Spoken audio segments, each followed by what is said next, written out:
I'm sitting at my kitchen counter, fingers wrapped around a mug of black coffee that's gone lukewarm while I sketch renovation, plans for the Henderson project.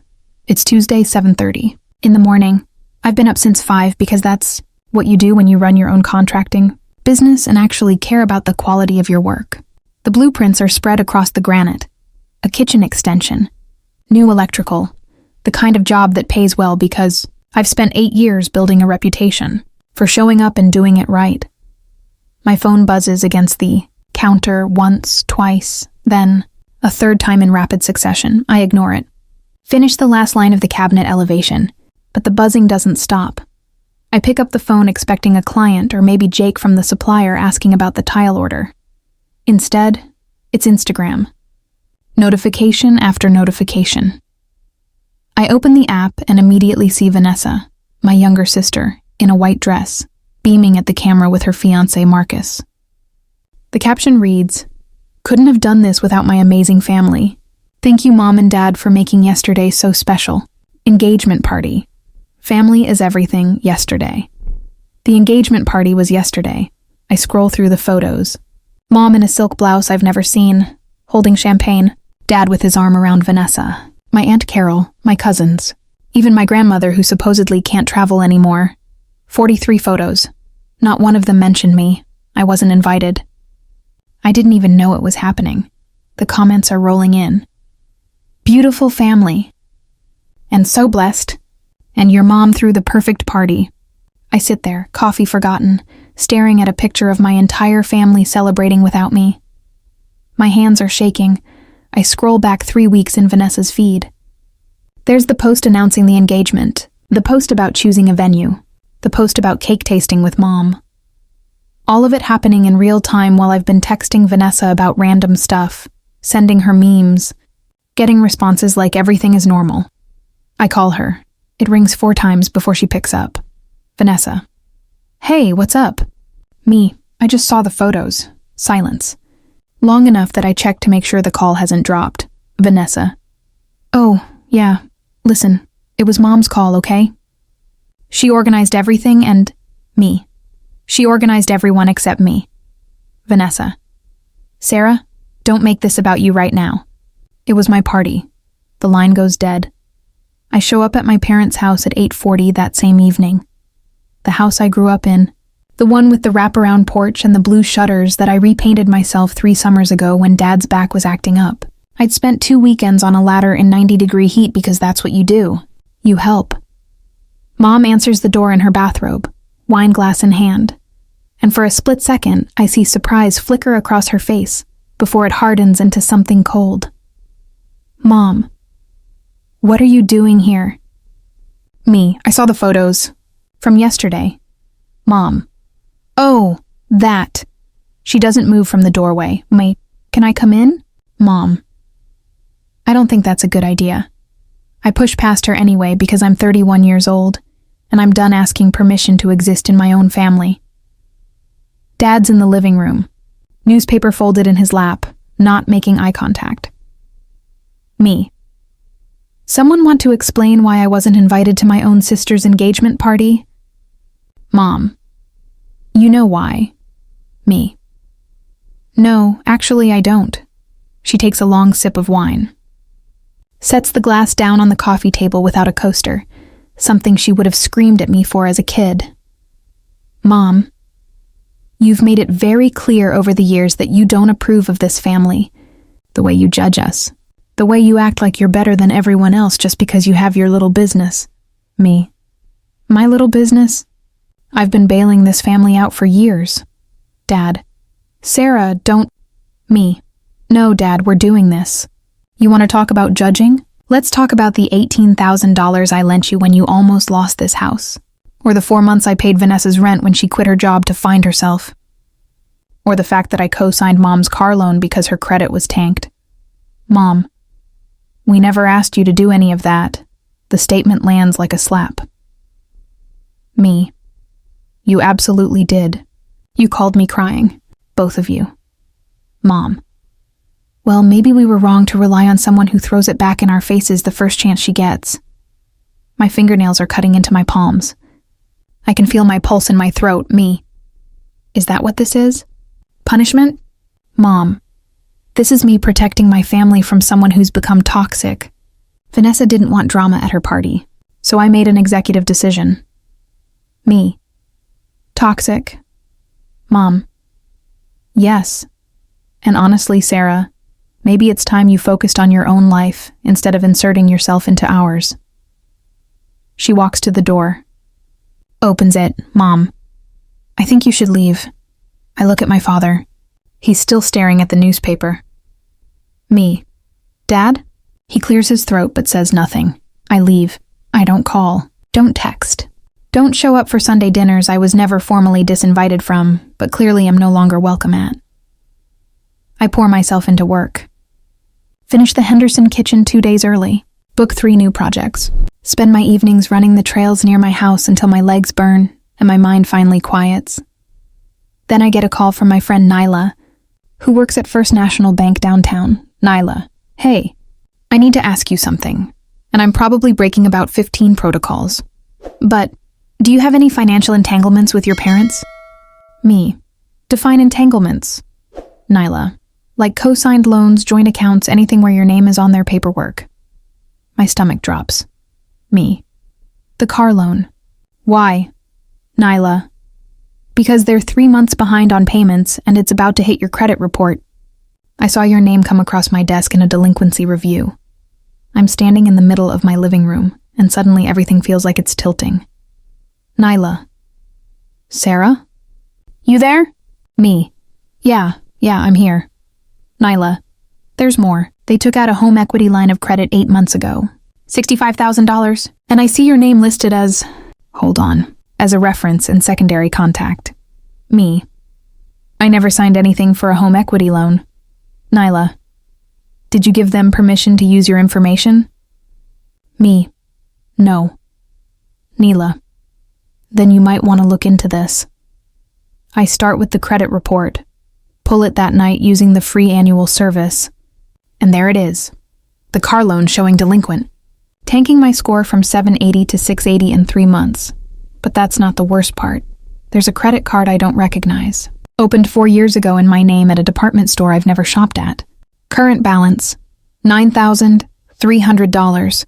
Maxed out, I take screenshots. Save everything to a folder on my desktop labeled evidence. The next morning, I call the credit card company. Representative. Yes, ma'am.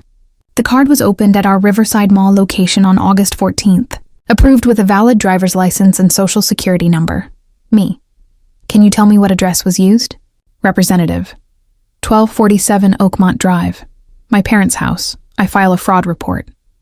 Then I call the Department of Motor Vehicles and request a copy of any documents associated with my driver's license in the past 5 years. It takes 3 days to arrive. When I open the envelope, there's a photocopy of my license from a loan application I never submitted, but the signature at the bottom is mine, or a really good forgery. I compare it to my actual signature on my business checks. Close, but the loop on the S is wrong. I photograph everything.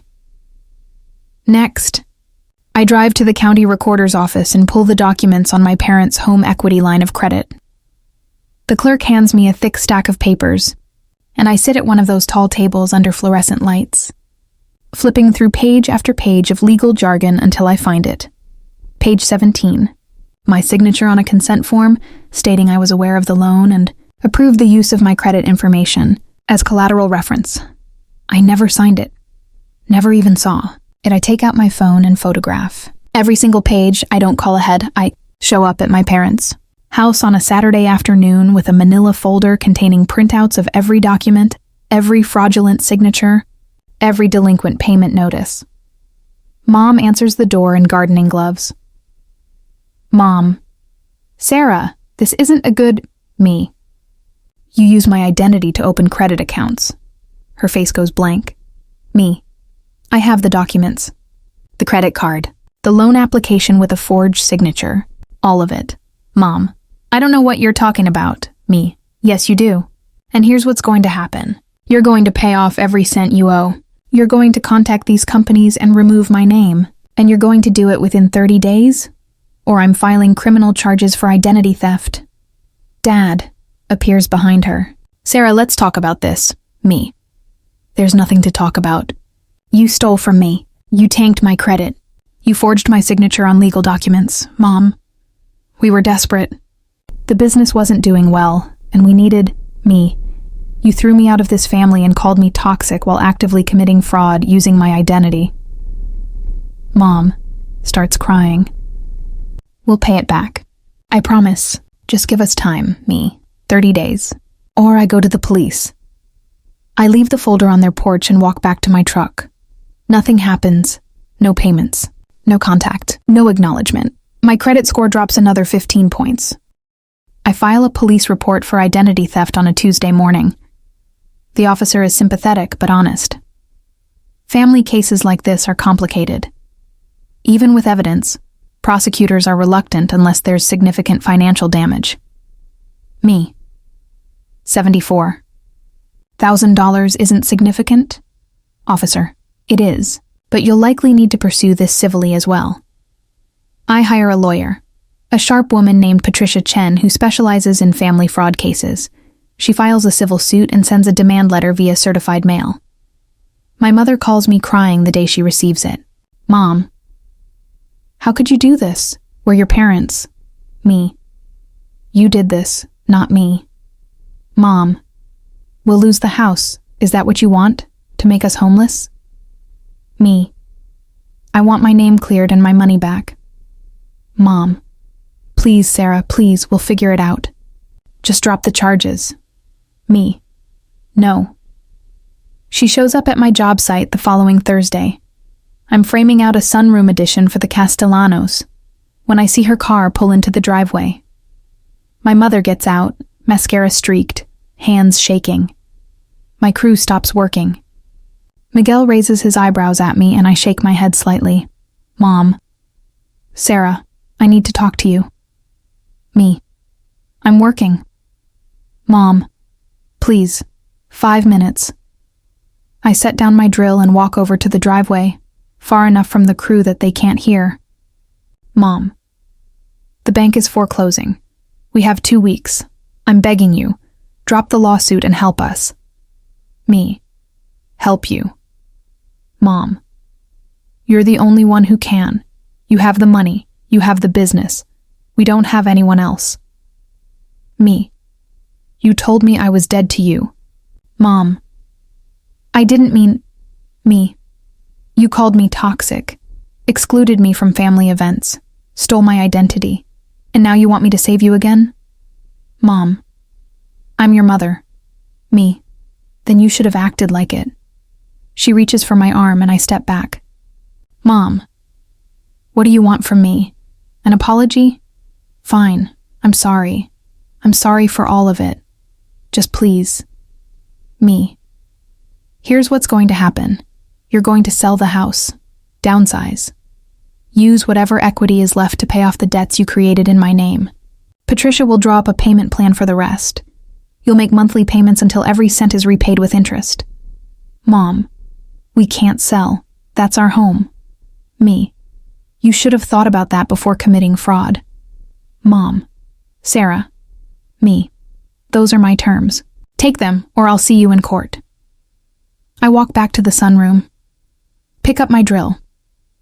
Behind me, I hear her car door slam. The house sells 6 weeks later. It's a short sale, but there's enough equity to clear the home equity loan and pay off the credit card debt. Patricia negotiates a settlement.